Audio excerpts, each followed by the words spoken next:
C'est un 1er mai particulier qui s'annonce puisque le confinement n'est pas levé. Notre traditionnel réveillon du 1er mai a dû être annulé. Pas de manifestation dans les rues de Lyon ou des autres communes du Rhône.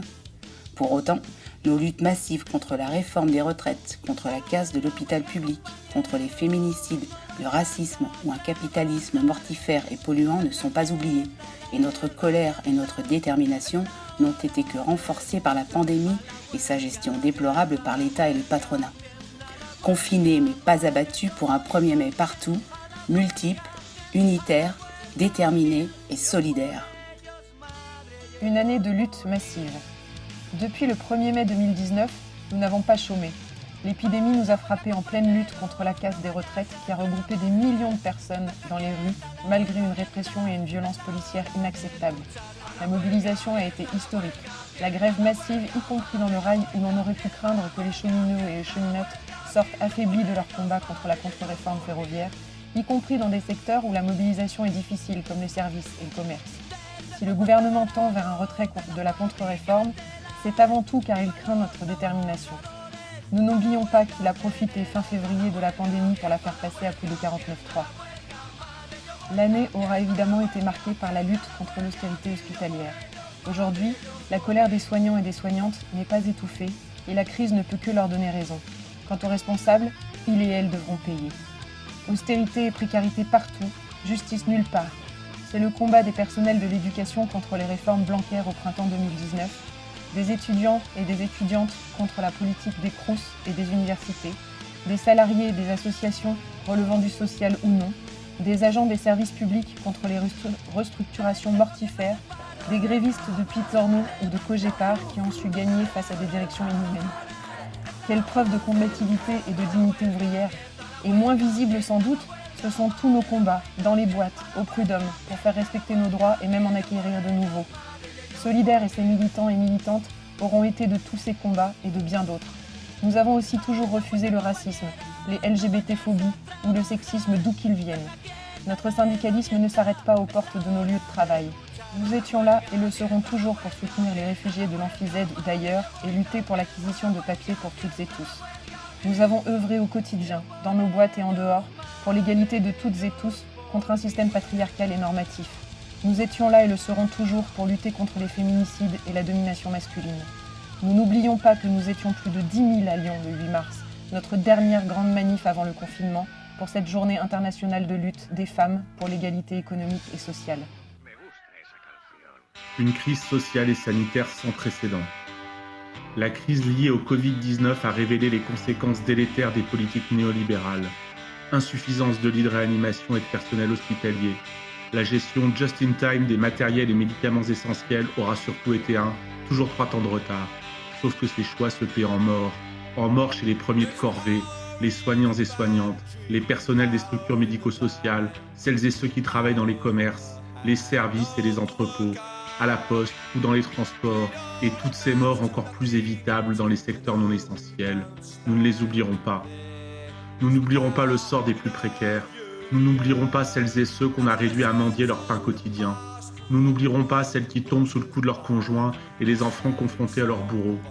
Nous n'oublierons pas les violences policières dans les quartiers populaires. Nous n'oublierons pas ces migrants et migrantes rejetés des côtes européennes. Nous n'oublierons pas celles et ceux qui se confinent dans la rue. Nous n'oublierons pas les victimes des violences patronales. Nous n'oublierons pas non plus que le gouvernement a utilisé l'urgence sanitaire pour prendre des ordonnances attaquant le code du travail. Nous n'oublierons pas qu'aucune garantie n'a été donnée au-delà des effets d'annonce quant au maintien des salaires en cas de chômage partiel ou de garde d'enfants. Nous n'oublierons pas que les principales aides bénéficient avant tout aux plus riches. Nous n'oublierons pas que ce gouvernement n'a eu qu'une obsession en tête, le maintien ou la reprise de l'activité au détriment de la santé des salariés. Nous n'oublierons pas que ce gouvernement a tout fait pour nous désarmer en bradant nos maigres protections sur l'autel du capital, en allant jusqu'à mettre à pied un inspecteur du travail qui ne faisait que son métier. À l'heure des comptes, nous n'oublierons rien. Leur crise, nos morts. Solidaires aux côtés des salariés. Depuis le début du confinement, nos équipes ont été très sollicitées et nous avons accompagné beaucoup de salariés.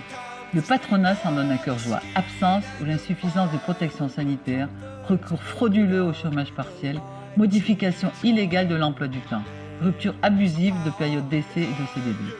Ce contexte inédit nous prive de nombreux outils de combat de classe. Dans le même temps, Les prud'hommes sont en jachère dans le Rhône. Nous avons demandé la réouverture des référés. La CARSAT, la médecine et l'inspection du travail sont au ralenti. Et les pressions contre les agents de cette dernière n'ont jamais été aussi fortes. Les CSE sont entravés, voire ignorés, y compris lorsque nos camarades ont lancé des alertes pour dangers graves et imminents. Pour autant, au quotidien, nous n'avons pas renoncé. De nombreux outils adaptés au confinement ont été mis en œuvre. Numéros verts, fiches, foires aux questions, formations. Et nos actions ne sont pas restées vaines localement. Nous avons obtenu un certain nombre d'avancées et nationalement, nous avons gagné un référé contre la Poste et le géant Amazon. Décision confirmée en appel le 24 avril. Solidaire aux côtés de nombreux collectifs de soutien, n'a de cesse de demander la régularisation pérenne de tous et toutes les sans-papiers qui se sont retrouvés encore plus démunis depuis le début du confinement, mais qui continuent de lutter. Dans ce contexte difficile, nous avons aussi maintenu coûte que coûte le travail unitaire avec d'autres syndicats, mais aussi au-delà. Ces efforts paieront au sortir du confinement. Pour une sortie de crise combative et solidaire. Si les plans de sortie du confinement restent nébuleux, nous n'accepterons ni un retour massif au travail sans les garanties sanitaires nécessaires, ni de payer une crise qui est avant tout celle du capitalisme.